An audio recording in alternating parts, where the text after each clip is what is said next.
Hi hello வணக்கம் நண்பர் நண்பி நான் உங்கள் ரவி. இந்த விவோ கிட்ட இருந்து இன்றைக்கி இந்தியன் மார்க்கெட்டில் பார்த்தீங்கன்னா 20,000 ரூபா பட்ஜெட்டுக்கான ஒரு 5G smart phone Vivo Y200 அப்படின்ற நேமில் ஒரு புது ஸ்மார்ட் ஃபோனை லான்ச் பண்ணியிருக்காங்க. ஸோ இந்த ஸ்மார்ட் ஃபோன் இந்த 20,000 ரூபா செக்மெண்ட்டுக்கு ஓகேவா, ரீசனபிளாக இருக்கா, என்ன மாதிரியான ஃபீச்சர்ஸ்லாம் கொடுத்துருக்காங்க அப்படின்ற விஷயங்களை டீட்டெயில்டாக டிஸ்கஸ் பண்ணலாம் வாங்க. ஸோ ஃபர்ஸ்ட் ஆஃப் ஆல் இந்த Vivo Y200 இந்த ஸ்மார்ட் ஃபோனுக்கான லுக் அண்ட் டிசைன் எப்படி கொடுத்துருக்காங்க, என்ன மாதிரி பண்ணியிருக்காங்க அப்படின்னு நீங்கள் பார்த்தீங்கன்னா, இவங்களுடைய previous smart phone Vivo T2 Pro இருக்குல்ல, ரீசெண்டாக லான்ச் பண்ணாங்களா, ஸோ அந்த ஸ்மார்ட் ஃபோனுக்கான சேம் எக்ஸாக்டான லுக் பார்க்கும்போது Vivo T2 Pro மாதிரி தான் இந்த ஸ்மார்ட் ஃபோனுடைய லுக்கும் இருக்குது. இந்த கலர் ஆப்ஷன் மட்டும் இங்கே பார்த்தீங்கன்னா gold colour and green colour அப்படின்ற மாதிரி இந்த ரெண்டு கலர் ஆப்ஷனோட இந்த ஸ்மார்ட் ஃபோன் கொடுத்துருக்காங்க. மற்றபடி எப்போவுமே Vivo ஸ்மார்ட் ஃபோன் ஸ்லிம்மாக ப்ரொஃபைல் இருக்குமா, ஸோ இந்த ஸ்மார்ட் ஃபோன் அதே மாதிரி தான் 7.69 mm கொஞ்சம் ஸ்லிம் ப்ரொஃபைலாக கொடுத்துருக்காங்க. 190 கிராம்ஸ்க்கான வெயிட்டோட இருக்குது. அண்ட் பின்பக்கம் பார்த்தீங்கன்னா கிளாஸ் பேக்கோட நமக்கு ஒரு ப்ரீமியம் ஃபீல் கொடுக்கக்கூடிய ஒரு நல்ல லுக்கோட இந்த ஸ்மார்ட் ஃபோன் அப்படின்றது லான்ச் பண்ணியிருக்காங்க. சரி, டிசைன் லுக்கெல்லாம் ஓகே. அடுத்து ஸ்பெசிஃபிகேஷன்ஸ் என்ன கொடுத்துருக்காங்க அப்படின்னு நீங்கள் பார்த்தீங்கன்னா, ஃபர்ஸ்ட் இந்த ஸ்மார்ட் ஃபோனுக்கான டிஸ்பிளே பொறுத்த வரைக்கும் 6.7 இன்ச்சஸ்க்கான சைஸில் 120 Hz ரெஃப்ரெஷ் ரேட்டோட AMOLED பேனலுக்கான டிஸ்பிளே அப்படின்றது தான் இங்கே யூஸ் பண்ணியிருக்காங்க. 900 நிட்ஸ்க்கான மேக்ஸிமம் பீக் பிரைட்னஸ்க்கான வேல்யூவோடு இருக்குது. 180 ஹர்ட்ஸ்க்கான டச் சாம்பிளிங் ரேட், HDR 10+க்கான சர்டிஃபிகேஷன் மாதிரினா இந்த விஷயங்கள்லாம் பேக் பண்ணி ஒரு நல்ல டிஸ்பிளே அப்படின்ற மாதிரியான ஒரு ஃபீல் கொடுக்கக்கூடிய ஒரு நல்ல ஃபீச்சரோட இந்த டிஸ்பிளே அப்படின்றது இங்கே கொடுத்துருக்காங்க. அதே மாதிரி மொபைலுடைய பேட்டரி அப்படின்னு வந்தோம்னா 4800 mAhக்கான பேட்டரி கெப்பாசிட்டி இருக்குது.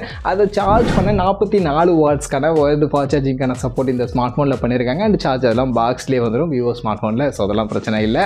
அதே மாதிரி மொபைலுடைய பர்ஃபார்மன்ஸ் அப்படின்னு வரும்போது இங்கே ஸ்னாப்ட்ராகனோட ஸ்னாப்ட்ராகன் 4 Gen 1 அப்படின்னு சொல்லக்கூடிய இந்த ப்ராசஸரை தான் ஆக்சுவலி இந்த ஸ்மார்ட் ஃபோனில் யூஸ் பண்ணியிருக்காங்க. ஸோ ஆக்சுவலி இந்த செக்மெண்ட்டுக்கு இந்த ப்ராசஸர் ஓகேவா அப்படின்னு கேட்டிங்கன்னா கண்டிப்பாக ஓகே கிடையாது தான். இதை விட பெட்டரான பர்ஃபார்மன்ஸ் கொடுக்கக்கூடிய ப்ராசஸர் ஈவன் Vivo கிட்டே பார்த்தீங்கன்னா Vivo T2 Pro இருக்குல்ல, ஸோ அந்த ஸ்மார்ட் ஃபோனில் பார்த்தீங்கன்னா Dimensity 7200 அப்படின்ற ப்ராசஸர் யூஸ் பண்ணியிருப்பாங்க. ஸோ அதை கம்பேர் பண்ணும்போது இந்த ஸ்னாப்ட்ராகன் 4 Gen 1 அப்படின்றது ரொம்பவே கம்மியான பர்ஃபார்மன்ஸ் கொடுக்கக்கூடிய ப்ராசஸர் தான். ஈவன் Antutu வச்சு பார்த்தீங்கன்னா Dimensity 7200க்கு 7 lakh ப்ளஸ்க்கான Antutu வரும்.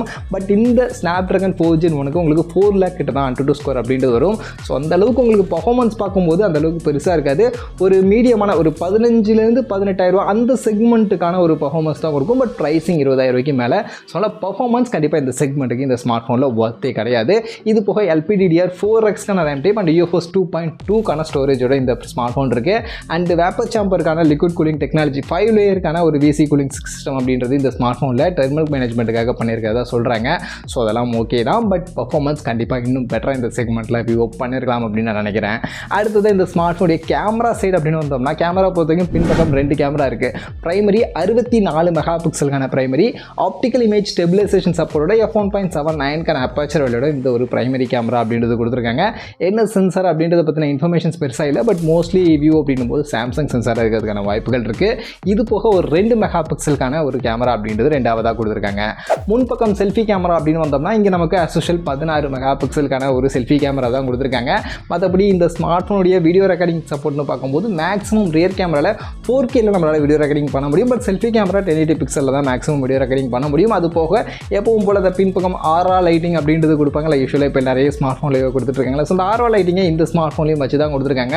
ஸோ இது நைட் டைமில் நம்ம எடுக்கக்கூடிய ஃபோட்டோஸ்க்கு இன்னும் கொஞ்சம் ஹெல்ப் பண்ணும். நைட் டைமில் நீங்கள் சுத்தமாக லைட்டே இல்லாத இடத்துல ஃபோட்டோ எடுக்கிறீங்க அப்படின்னு பட்சத்தில் அந்த டைமில் இந்த ஆர்ஆ லைட்டிங் அப்படின்றது ஹெல்ப்ஃபுல்லாக இருக்கும். நார்மலாக ஒரு ஃப்ளாஷ் லைட் மாதிரி ஒர்க் பண்ணாமல் இதோட அந்த சாஃப்ட் லைட் கோல்ட் லைட்டுன்னு சொல்லுவாங்க. ஸோ அந்த மாதிரி வார்ம் லைட் கோல்ட் லைட்னு அந்த மாதிரி நம்ம கொஞ்சம் அந்த ஒரு கூல் ஃபீல்டில் ஒரு லைட் அப்படின்றது கொடுக்கும். இதனால் நைட் டைமில் நம்ம ஃப்ளாஷ் போட்டு எடுக்கிற ஃபோட்டோஸை விட இதில் எடுக்கக்கூடிய ஃபோட்டோஸ் இன்னும் பெட்டரான ஒரு அவுட்புட் அப்படின்றது நம்ம கொடுக்கும். மற்றபடி ஃபோட்டோகிராஃபி இந்த ஸ்மார்ட் ஃபோனுடைய பிரைமரி கேமரா இந்த செக்மெண்ட்டுக்கு ஒர்த் தான், நல்ல கேமரா தான் கொடுத்துருக்காங்க. இது போக மற்றபடி in display finger prints connect இருக்குது. Hybrid SIM slot, single speaker தான் கொடுத்துருக்காங்க. அண்ட் Android 13 கீழே தான் இந்த ஸ்மார்ட் ஃபோன் லான்ச் ஆயிருக்கு. அண்ட் இவங்க இந்த ஸ்மார்ட் ஃபோனுக்கு செட் பண்ணிருக்கக்கூடிய ப்ரைஸிங் அப்படின்னு கேட்டிங்கன்னா 8GB 128GB அப்படின்ற வேரியண்ட்டை 22,000 ரூபா அப்படின்ற ப்ரைஸிங்க்கு இப்போதைக்கு இந்தியன் மார்க்கெட்டில் இந்த ஸ்மார்ட் ஃபோன் லான்ச் பண்ணியிருக்காங்க. ஃப்ளிப்கார்ட்டில் இந்த ஸ்மார்ட் ஃபோன் அவைலபிளாக இருக்குது. அண்ட் விவோடைய அஃபிஷியல் வெப்சைட்லையும் இந்த ஸ்மார்ட் ஃபோன் அவைலபிளாக இருக்குது. சரி, ஓவரால் இந்த ஸ்மார்ட் ஃபோனுடைய ஸ்பெசிஃபிகேஷன்ஸ் எல்லாம் கம்ப்ளீட்டாக சொல்லிட்டேன். ஸோ இதுதான் ஸ்பெசிஃபிகேஷன். இப்போ இந்த ஸ்பெசிஃபிகேஷனுக்கு இந்த ஸ்மார்ட் ஃபோன் வாங்கலாமா, இந்த ஸ்மார்ட் ஃபோன் ஒர்த்தா அப்படின்னு கேட்டிங்கன்னா, ஆக்சுவலி இந்த ஸ்மார்ட் ஃபோனுடைய இந்த ஸ்பெசிஃபிகேஷன்ஸ்லாம் பார்த்ததும் கண்டிப்பாக நிறைய பேருக்கு தோணி இருக்கும். இது எங்கேயோ பார்த்த மாதிரி இருக்கே அப்படின்னு. ஆக்சுவலி பார்த்தீங்கன்னா விவோ அண்ட் iQoo கிட்டே இருக்கக்கூடிய Vivo T2 Pro ஆகட்டும், இல்லை iQoo Z7 Pro ஆகட்டும், இல்லை Vivo Y200 ஆகட்டும், ஸோ அந்த ஸ்மார்ட் ஃபோன்ஸில் இருக்கக்கூடிய சிமிலரான ஸ்பெக்ஸ் தான் இருக்குது. என்ன அதில் இருந்து ஒரு சில விஷயங்களை மட்டும் சேஞ்ச் பண்ணியிருக்காங்க. மெயினாக இந்த Vivo T2 Pro iQoo Z7 Proலாம் பார்த்தீங்கன்னா Dimensity 7200 அப்படின்ற ப்ராசஸர் யூஸ் பண்ணியிருப்பாங்க. அதை மாற்றிட்டு Snapdragon 4 Gen 1 இங்கே யூஸ் பண்ணியிருக்காங்க.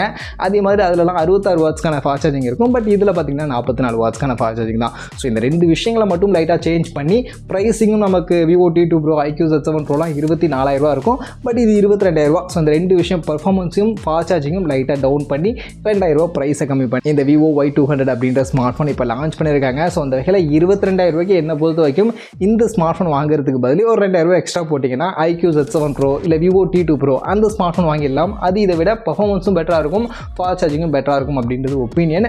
மற்றபடி இந்த Vivo Y200 அப்படின்ற இந்த ஸ்மார்ட் ஃபோன் இன்றைக்கி லான்ச் ஆகிருக்கக்கூடிய இந்த ஸ்மார்ட் ஃபோனை பற்றி நீங்கள் என்ன நினைக்கிறீங்க? உங்களுடைய ஒப்பீனியன் கமெண்ட் செக்ஷனில் வந்து சொல்லுங்கள்.